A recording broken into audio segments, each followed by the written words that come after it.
আমরা এই মুহূর্তে রাজশাহী বিশ্ববিদ্যালয়ের সামনে দিয়ে হাইটে যাবার নাকছি। তো বুঝবারে পাইতেছেন আজকে কিন্তু আমি রাজশাহী নিয়ে ভিডিও বানাইতেছি। দক্ষিণ এশিয়ার ভিতর যে 7টা দেশ আছে তার মধ্যে নাকি এই রাজশাহী সবচাইতে ক্লিন সিটি। তো সেটাই আজকে আমি দেখবো এবং সাথে তোমার ঘরকেও দেখাবো।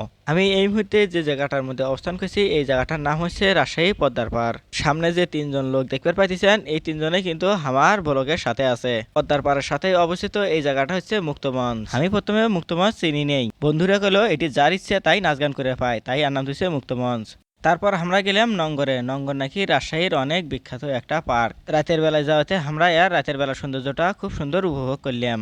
এর লাইটিং আর মনোমুগ্ধকর পরিবেশ খুবই চমৎকার।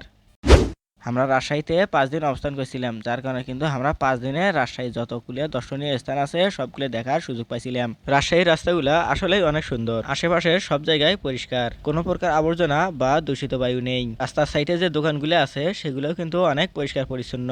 রাস্তার উপর দিয়ে খালি কিন্তু ল্যাম্পপোস্ট আর ল্যাম্পপোস্ট দিয়ে ভাসি থইছে। আমার বন্ধু এই ল্যাম্পপোস্ট গুলো দেখে কি কইছিল জানেন? কয় এই রাজশাহীর মেয়রক বোধহয় কেউ বাস দিছিল, তাই বাসের বদলে খালি ল্যাম্পপোস্ট আর ল্যাম্পপোস্ট দিছে।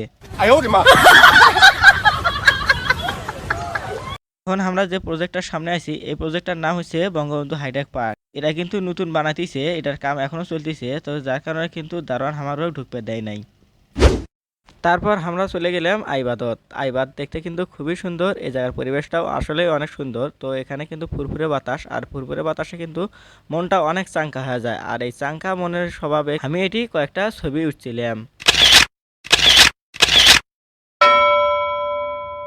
এই জায়গার ছবিগুলো কিন্তু হামাক ভালোই লাগছিল। মুক্ত পরিবেশ, সুন্দর আবহাওয়া, নদীর সুন্দর দৃশ্য সব মিলে কিন্তু হামাক সবগুলো ভালোই লাগছিল।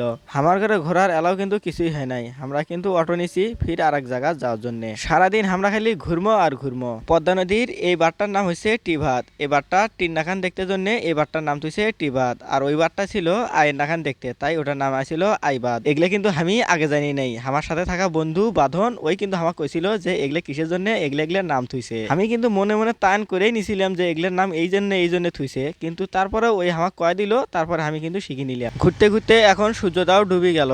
আমরা কিন্তু তাও ঘোরা বন্ধ করি নাই, রাতের বেলায় ফির বাড়াইছি ঘোরার জন্য। দেখো এই জায়গার রাস্তার যে লাইট গুলো আছে না, লাইট গুলো কিন্তু দেখতে খুবই সুন্দর দেখা যাচ্ছে। এক জায়গাত এক ডিজাইনের লাইট, আর এই লাইট গুলো দেখলেই তো খালি আমার মনে হয় বাঁধনের সেই কথাটা। মেয়রও কেটা জানি বাস দিছিল, সেই বাসের বদলে ল্যাম্প পোস্ট দিছে।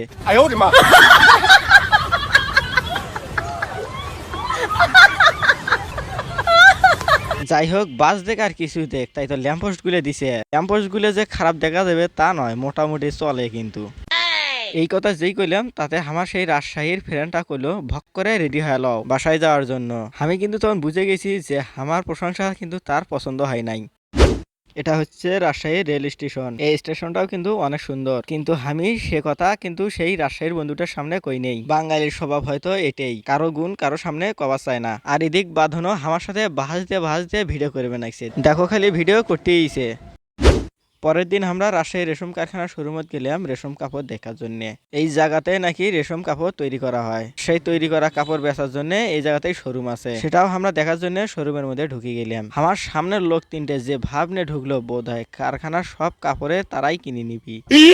আমিও আনা কাপড়গুলো হাত দিয়ে নাড়াচাড়া করে দেখে নিলাম। আসলে কাপড়গুলো অনেক সুন্দর, মোলায়ন, গাও দিলে আরাম পাওয়া যাবে। কিন্তু আমরা একটা কাপড়ও নিলাম না। এই কাপড়গুলো তৈরি করার জন্য নাকি তুতের চাষ এই জায়গাতেই করা হয়, তাই আমরা না সেই তুত বাগান খান ঘুরে দেখার জন্য গেলাম। সবুজ রঙের এই ছোট ছোট গাছগুলো দেখতে পাইতেছেন, এগুলাই সেই তুত গাছ। আর এই লোকগুলা এটি হেনে তুত ফল তুলবেন নাকছে। পাতাগুলা পোকায় খায়, ফলগুলা মাইসে খায়। এই ফলটা কিন্তু দেখতেও চমৎকার, খাইতেও চমৎকার। আমিও তুলে খাইছিলাম, ভালোই স্বাদ নাগে। বাগানত বেড়াইছি আর খাইছি, সাথে আমার এই বন্ধুগুলোও কিন্তু আছে। দেখো সরকারি বাগান তো, সেই জন্য আমরা কিন্তু ইচ্ছা মতো ঘুরবার পাইতেছি এই বাগানের মধ্যে, কেউ কিছুই কইতেছে না। বাগানটার ভিতর কিন্তু বেড়ালে অন্যরকম একটা ফিল আসে, রোমান্টিক ভাব। আর সামনে যে ভূতের বাড়িটা দেখতে পাইতেছেন, এটাতে কিন্তু আমরা 5 দিন ক্যাম্প করে আইছিলাম। ভূতের বাড়ির নাম দেখতে হলেও কিন্তু পরিবেশটা সুন্দর আছিল। পরের দিন আমরা গেলাম শহীদ জিয়া শিশু পার্কত। আমি শিশু নই, তারপরেও ওরা আমার শিশু হিসেবেই নিয়ে গেছিল শিশু পার্কত। আমি কিন্তু একলাই ঢুকি নেই, সাথে ওরাও ঢুকছিল। তার মানে শিশু খালি আমি একলাই হই নাই, ওরা সবাই কিন্তু হয়েছিল।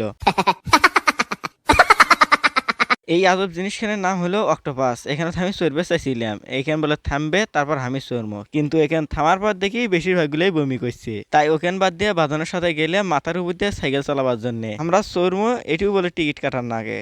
কৌতলা জ্বালা আমরা তো টিকিট কাটেই এর মধ্যে ঢুকছিলাম, ফির এটি টিকিট কাটিয়ে না পারে আমরা ফির চললাম। বা বেশ সুন্দর, দুইজনে কিন্তু আমরা পেট্রোল করতেছি আর আগেতেছি। এই যে এই এখান এক পাক দেওয়ায় আমার ঠেন 50 টাকা নিছে, তাই বাঁধানো কিলাম বাঁধন আসতে চলা, না হলে কিন্তু আমার 50 টাকা 5 মিনিটের মধ্যেই শেষ হয়ে যাবে।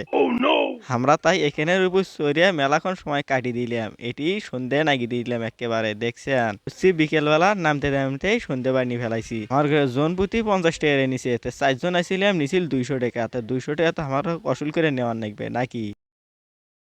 আর এটাই ছিল আমার ঘরে রাজশাহী ভ্রমণ ট্যুর। আর কেমন লাগলো সেটা তোমার ঘরক, সেটা কিন্তু আমাকে অবশ্যই কমেন্টে জানাবা।